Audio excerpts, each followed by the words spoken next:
Praise the lord. ఈరోజు దేవుడు బలపరిచే వాక్యం. ఈ దినం మనం చర్చిలో ఉండేటప్పుడు మనము ఎలా ప్రవర్తించాలి దాని గురించి మనం మాట్లాడుకుందాం. మొదటిగా చర్చిలో ఉండేటప్పుడు దేవుని సన్నిధిలో ఉన్నామనే భయముతో మనం ప్రవర్తించాలి. ఫస్ట్గా దేవుని సన్నిధిలో మనం ఉన్నామని భయంతో ప్రవర్తించాలి. రెండోదిగా చర్చిలో ఉండేటప్పుడు ప్రవక్తనను జాగ్రత్తగా చూసుకోవాలి. ఏంటంటే ప్రవక్తనను జాగ్రత్తగా చూసుకోవాలి. మొదటిగా మనం భయముతో ప్రవర్తించాలి. అవునండి, చాలామంది భయం లేకుండా ఉంటారు. మనం అలాగ ఉండకూడదు. భయభక్తులు కలిగి దేవుని సన్నిధిలో మనం ఉండాలి. రెండోదిగా మన ప్రవర్తన ఎలా ఉంది, మన చూపులు మన తలంపులు ఎలా ఉన్నాయి అని మనం జాగ్రత్తగా చూసుకోవాలి. అలాగే చర్చిలో ఉండేటప్పుడు ప్రార్థన, దేవుణ్ణి స్తుతించడం, వాక్యం వినడం మాత్రమే శ్రద్ధ పెట్టాలి. మూడవదిగా చర్చిలో ఉన్నప్పుడు మనం దేనికోసం వచ్చామంటే దేవునికి ప్రార్థించడానికి, అలాగే దేవుని స్తుతించడానికి, అలాగే దేవుని వాక్యం వినడానికి మనం వచ్చాం. వీటన్నింటి మీద మనం ఏం పెట్టాలి? శ్రద్ధ పెట్టాలి. అలాగే చర్చిలో ఉండేటప్పుడు బైబిల్ను తప్పనిసరిగా తీసుకొని వెళ్ళాలి. అవునండి, చాలామంది బైబిల్ తీసుకురావడానికి సిగ్గుపడిపోతూ ఉంటారు. అలాగూ ఉండకూడదు. దేవుని సన్నిధికి వచ్చినప్పుడు మనం బైబిల్ని తీసుకొని వచ్చేవారిగా ఉండాలి.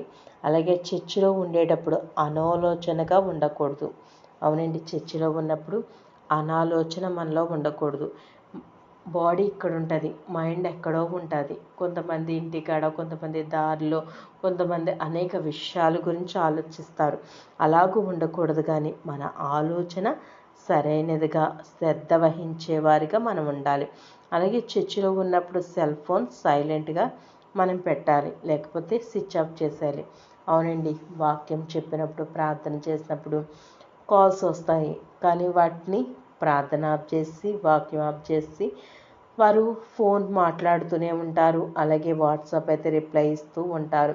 ఫోన్ మీద దృష్టి పెట్టకూడదు. కానీ దేవుని సన్నిధికి వచ్చినప్పుడు ఫోన్ తీసుకొని రాకపోవడమే మంచిది.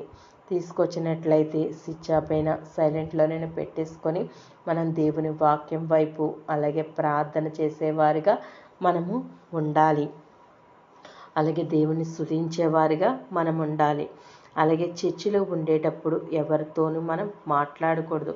అవునండి, చాలామంది చర్చికి వస్తారు, ఏం చేస్తారండి? ఊళ్ళో విషయాలన్నీ చర్చిలోనే మాట్లాడేస్తారు.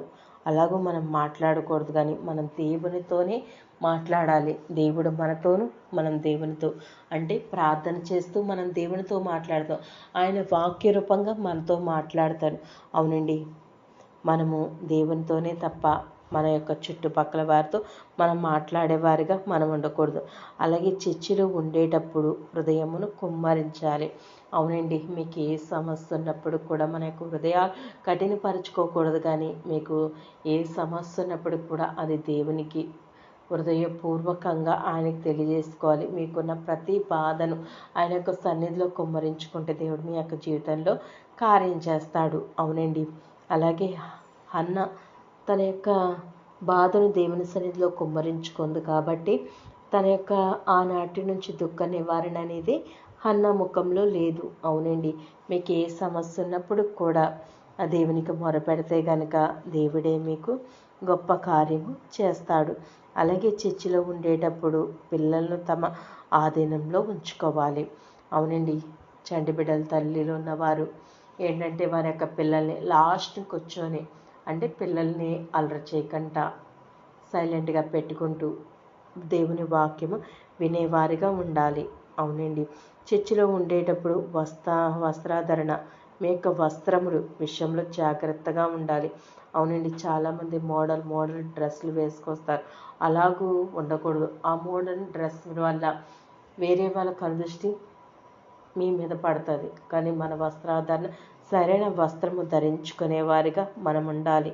అవునండి, మన ద్వారా ఇతరులను దేవుని సన్నిధిలోకి నడిపించాలి. కానీ మన ద్వారా ఇతరులను దేవుడి నుంచి తొలగించే వారిగా మన యొక్క వస్త్రాధరణ కానీ, మన ప్రవక్తన కానీ, మన చూపు కానీ, ఆలోచనలు కానీ, తలంపులు కానీ అవి ఏమీ ఉండకూడదు. అవునండి, ఇప్పుడు 10 విషయాలు మనం మాట్లాడుకున్నాం. మొదటగా దేవుని భయంతో మనం ఉండాలి. అలాగే మన ప్రవక్తను జాగ్రత్తగా చూసుకోవాలి. అలాగే చర్చిలో ఉండేటప్పుడు ప్రార్థన ద్వారాగా దేవుని స్తుతించడం, వాక్యం వినడం ద్వారా కానీ మనం శ్రద్ధ పెట్టాలి. అలాగే బైబిల్ మనం చర్చిలో తప్పనిసరిగా తీసుకురావాలి. అలాగే చర్చిలో ఎటువంటి అనాలోచనలుగా మనం ఉండకూడదు. అలాగే ఫోన్ తీసుకొచ్చినప్పుడు సైలెంట్లో కానీ స్విచ్ ఆఫ్ కానీ చేసుకోవాలి. అలాగే మనము దేవుని సన్నిధిలో ఉన్నప్పుడు ఎవరితోనూ మనం మాట్లాడుకోకూడదు. అలాగే మన హృదయాన్ని కూడా దేవునికి కుమ్మరించాలి. అలాగే మన యొక్క పిల్లల్ని కూడా స్వాధీనంలో ఉంచుకోవాలి. అలాగే మన యొక్క వస్త్రాధారణ కూడా జాగ్రత్తగా మనం చూచుకోవాలి. సరైన వస్త్రమును ధరించేవారిగా మనం ఉండాలి. అవునండి, ప్రసంగి గ్రంథం 5వ అధ్యాయం 1వ వచనం, నీవు దేవుని మందిరమునకు పోవునప్పుడు నీ ప్రవక్తన జాగ్రత్తగా చూచుకొనుము. అవునండి, మనం దేవుని మందిరంలోకి వెళ్ళినప్పుడు మన ప్రవక్తన ఆలోచన తలంపులు అన్నీ మనము జాగ్రత్తగా ఉంచుకోవాలి. దేవునిపైనే మనం కేంద్రీకృతమై మనం దేవుని స్తుతించి గణపరిచేవారిగా మనం ఉండాలి.